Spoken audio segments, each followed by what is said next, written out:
Happy New Year. I know it's been a hot minute since I last uploaded, but according to Forbes, nearly 80% of people abandon their New Year's resolutions by February. So I just wanted to make sure all the New Year, New Me jokers were out of the way before I give you all these gems to take your athleticism, physique, and overall health to a new level. Jogging is usually the go-to form of cardio people choose when they're trying to lose fat because it's simple, accessible, and it tends to work. In the early lockdowns of 2020, I also jumped on that hype because, what else was I gonna do? And I kind of like getting those kudos on Strava. However, I also saw some negative side effects to jogging a lot, such as increased lower back pain and knee pain, which in turn affected my ability to actually perform on the basketball court, which is really all I cared about. Plus, it was kind of boring. So throughout 2021, I decided to completely scrap jogging in terms of trying to lose fat, and instead was gonna use my basketball skills workouts as a type of formal cardio. And I saw a lot of positive results, such as just less joint pain, much better body recomposition, and it was just better basketball reps to get anyway. But you can't just head onto the court or wherever you play your sport and just go crazy with it. In fact, you might see less of an impact on your fat loss and you're at higher risk of overuse injuries. So let me share the formula with you. But before we get into that, if you're new to the channel, my name is Tolu and welcome to the gang. Over this side of YouTube, I try and share as much practical and realistic advice as possible to help you become a well-rounded athlete that performs at a high level in-game and beyond, aka an elite smart athlete. The key to fat loss is simple. You need to be in a caloric deficit, i.e. you need to burn more calories than you are taking in, and there's no cheating that fact. Now, the two ways to get into that deficit are to either eat less food so that there is less going in than there is going out, or to do more exercise so that there is more going out than there is coming in. Or you can do a combination of both. Now, most people tend to find it easier to burn more calories, i.e. just do more exercise, than actually to restrict their diet. And especially as athletes, we're so used to training and being active, it's just a lot more easy to get the extra exercises in. So I'm gonna focus on that side of things. Now, for the aesthetic side, where it comes to actually looking less fat, resistance training, i.e. lifting weights, is the key. It's gonna help you look more muscular and less skinny fat because you're gonna have a higher muscle mass. And even at higher body fat percentages, you'll still look more athletic just because you have more muscle, which means that even if there's the same amount of fat, it's gonna be spread over a greater area because there's more muscle underneath it, giving that visual illusion of you still looking more muscular and still more athletic. However, as good as resistance training is for that visual illusion and the aesthetic side of things, it doesn't tend to help you burn enough calories to be in a deficit. So that's where cardio comes in. Oh, and if you're liking this video so far, then you might as well like and subscribe because it's gonna be cheaper than paying for that same 8-week program that you tried last year and didn't actually help you get in shape. There are many different types of cardio, such as high-intensity interval training, or HIIT, for anaerobic work, such as using the battle ropes, or low-intensity steady-state, or LISS, cardio for aerobic development, such as a 20-minute jog. And it's good to expose yourself to as much of these as possible as an athlete. Now, when looking at sports as cardio, we just need to assess the comparison of what type of training is our sport similar to, and then any extra cardio we get should kind of be the opposite of that, so what we don't actually get in our sports. So taking basketball, for example, seeing as I'm a basketball player, it involves a lot of high-intensity sprinting, jumping, sliding, a lot of explosive movements with very short intervals. Sounds a lot like high-intensity interval training. Therefore, you don't really need to add extra HIIT because if you play regularly, and by regularly I mean 3 to 4 or more times a week, then you're probably getting enough HIIT in your routine. So if we're aware of the different types of cardio out there and aware of the different ways that we can implement them into sports, why not mimic it in our training?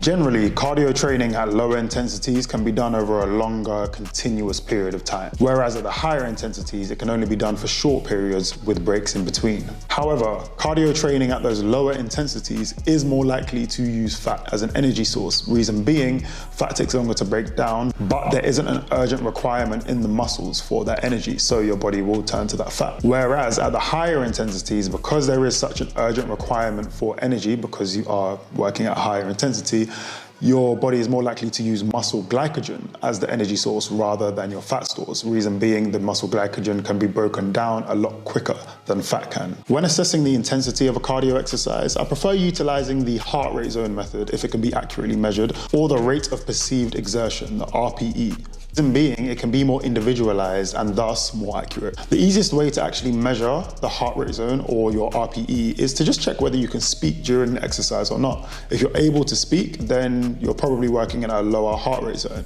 If you're not able to speak, then it's likely you're working in a high heart rate zone.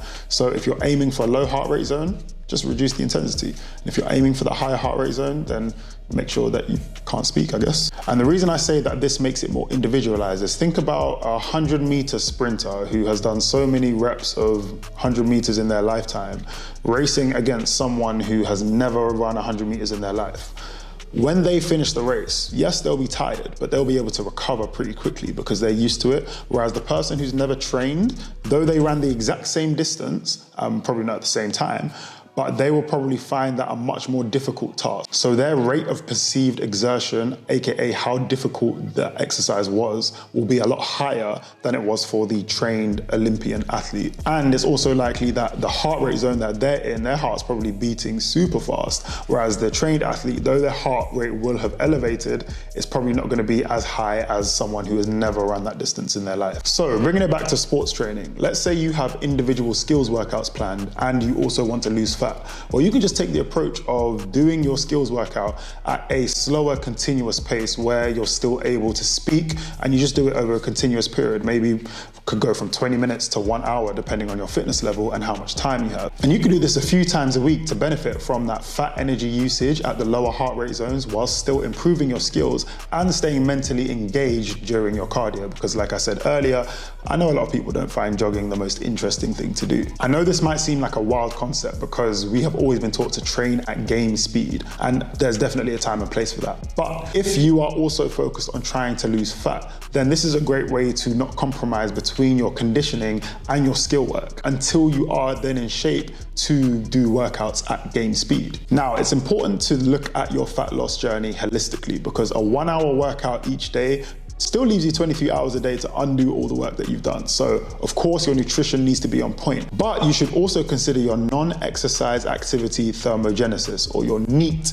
calories. And essentially those are the calories that you burn when you're not exercising. So every activity in the body requires energy. So if I was to just stand up from this chair, that does require a certain amount of calories to do. It's minimal, but it's still some calories. And that's why a lot of people have watches like this to track their steps. So as an athlete, if you are looking to lose fat, an easy thing to do is to just increase those NEAT calories that you burn, because it's not gonna have any extra impact on your body when it comes to actually playing sport. And because it's such a low intensity, it's also way more likely to use fat as its energy source, which means you're gonna burn more fat. So I'd recommend just starting off, just tracking your steps for a week and see how many steps you do on average. Then the following week, add 500 steps to that. And then every week or every 2 weeks, add another 500 steps until you're getting to a point where you feasibly can't actually do any more steps. So for example, personally, at the beginning of 2021, I was averaging around 8,000 steps a day. So I did 8,000, then every 2 weeks I increased by 500, and now I'm at a point where I do 15,000 steps regularly. And at the beginning of 2021, I knew that I wasn't in the best shape, so I tracked my weight every single day, and I could see that negative trend in terms of my weight slowly dropping across the year. It wasn't a smooth line, but it was definitely an overall fat loss, and I think that's definitely down to those NEAT calories being burned. As much as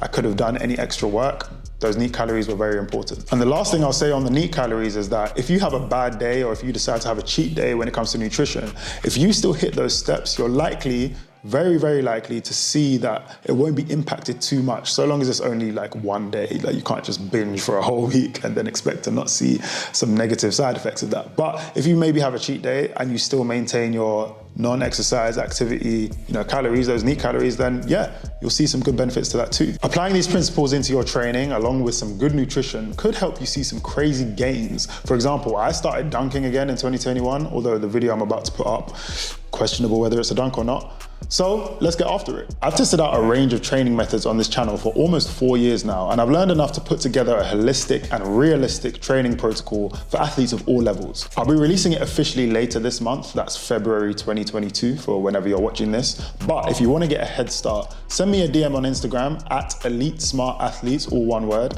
and we'll get you started ASAP. I try to upload twice a week, but please do forgive me if I don't always make that. So I'll see you then, but until next time, stay blessed.